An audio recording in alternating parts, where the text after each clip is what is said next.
नमस्कार। राजनीतिक खबरों के सबसे दिलचस्प ठिकाने में मैं रूपेश मिश्रा आप सभी का स्वागत करता हूं। दोस्तों, एक ओर जहां कोरोना अपना कोहराम बरपा रहा है, तो वहीं दूसरी ओर इस संकट काल में भी देश भर में सियासत तल्ख नजर आ रही है।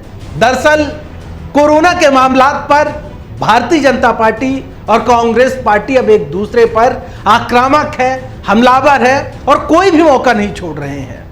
फिर चाहे वो बात ऑक्सीजन की जाए, वेंटिलेटर की जाए या फिर जीवन रक्षक दवाओं की जाए, लेकिन अब वैक्सीनेशन के मुद्दे पर जिस प्रकार से कांग्रेस पार्टी ने खुलकर केंद्र की मोदी सरकार पर हमला बोल दिया है, उससे कहीं ना कहीं कहा जा सकता है कि अब वैक्सीनेशन को लेके जो सियासी रार है वो और ठरने वाली है, क्योंकि वैसे भी देश भर में वैक्सीनेशन की किल्लत है, वैक्सीनेशन का टोटा है। ज्यादातर राज्य वैक्सीनेशन नहीं कर पा रहे हैं। मोदी सरकार ने ऐलान कर दिया 18+ का, लेकिन यहां 45+ वालों का भी वैक्सीनेशन नहीं हो पा रहा है। राजधानी जयपुर की यदि मैं बात करूं तो यहां के तकरीबन 70% वैक्सीनेशन सेंटर बंद हो चुके हैं, क्योंकि उनके पास दवाइयां ही नहीं है। चिकित्सा मंत्री रघु शर्मा का कहना है कि हमारी सरकार ने ऑर्डर दे दिया है, तकरीबन 50 करोड़ रुपए भी एडवांस दे दिया है, लेकिन इसके बावजूद वैक्सीन की डिलीवरी नहीं हो पा रही है। यानी अंदाजा लगा सकते हैं कि वैक्सीनेशन की किल्लत किस प्रकार से देश भर के अंदर चल रही है। और अब वैक्सीनेशन यदि इसी रफ्तार से चलता रहा, इस धीमी रफ्तार से, तो सवाल यह खड़ा होता है कि आखिर हम कोरोना पर काबू कैसे पाएंगे। लेकिन इसी बीच वो पोस्टर सबसे ज्यादा सुर्खियों में आ गए जो दिल्ली में लगे।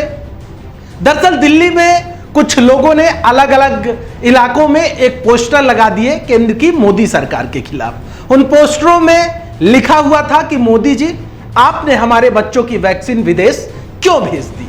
जैसे ही राजधानी दिल्ली में ये पोस्टर लगे, पुलिस सक्रिय हो गई और मोदी सरकार के आलोचना करने वाले लोगों जिन्होंने ये पोस्टर लगाए थे, उनके पड़ताल में जुट गई। दिल्ली पुलिस ने 25 FIR दर्ज की और 25 लोगों को गिरफ्तार भी किया। यह मामला जैसे सोशल मीडिया में छाया, वैसे ही कांग्रेस पार्टी आक्रामक हो गई। प्रियंका गांधी, राहुल गांधी खुद आज इस मामलात को लेकर आगे आ गए और ट्विटर वॉर शुरू हो गया। तमाम जो कांग्रेस पार्टी के नेता और कार्यकर्ता थे, सब लोगों ने ट्विटर में, फेसबुक में आज यही स्लोगन लिखा हुआ जो डीपी है वो लगाना शुरू कर दिया।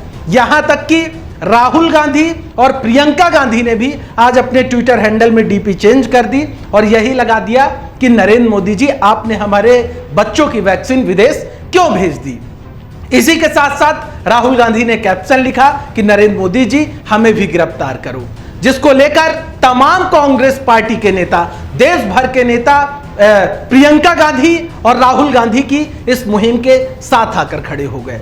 सूबे के पूर्व उप मुख्यमंत्री सचिन पायलट ने भी राहुल गांधी और प्रियंका गांधी की ये पोस्ट साझा की, उनका समर्थन किया।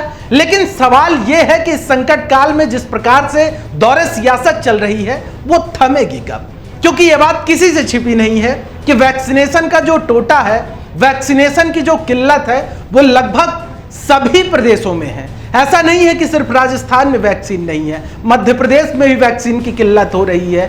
लगभग जितने राज्य हैं, उत्तर प्रदेश है, वहां भी वैक्सीन की किल्लत हो रही। और सबसे बड़ी बात यह है कि कोरोना का संक्रमण अब गांव-गांव तक पहुंच चुका है। गांव में लोग बेहाल होने लगे हैं और उनके पास तो बुखार तक की दवाई उपलब्ध नहीं है। तो कहीं ना कहीं इस मामलात पर सरकारों के समक्ष एक बड़ी चिंता खड़ी हो गई है। प्रधानमंत्री नरेंद्र मोदी ने खुद इसको लेकर चिंता प्रकट की है, तमाम राज्यों के मुख्यमंत्रियों ने इसको लेकर चिंता प्रकट की है।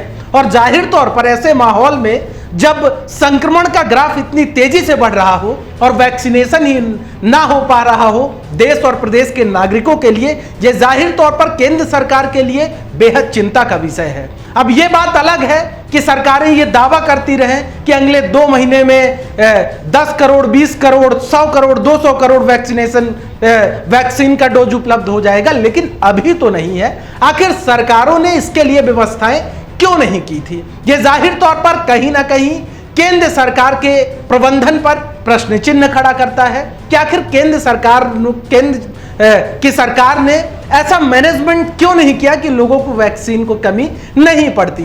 और सरकार ने ऊपर से जो उम्र का दायरा है वो घटा दिया, 18+ वालों को भी वैक्सीनेशन के लिए छूट दे दी। अब हालात इस कदर हो गए कि जो 45+ वाले हैं, जिनको एक डोज लग चुका है, उनको दूसरा डोज लग ही नहीं पा रहा है क्योंकि वैक्सीन ही उपलब्ध नहीं है। ऐसे में जाहिर तौर पर सरकारों के समक्ष चिंता बड़ी है, लेकिन अब देखना यह होगा कि आखिरकार जो वैक्सीन है वो पर्याप्त मात्रा में कब उपलब्ध हो पाती है।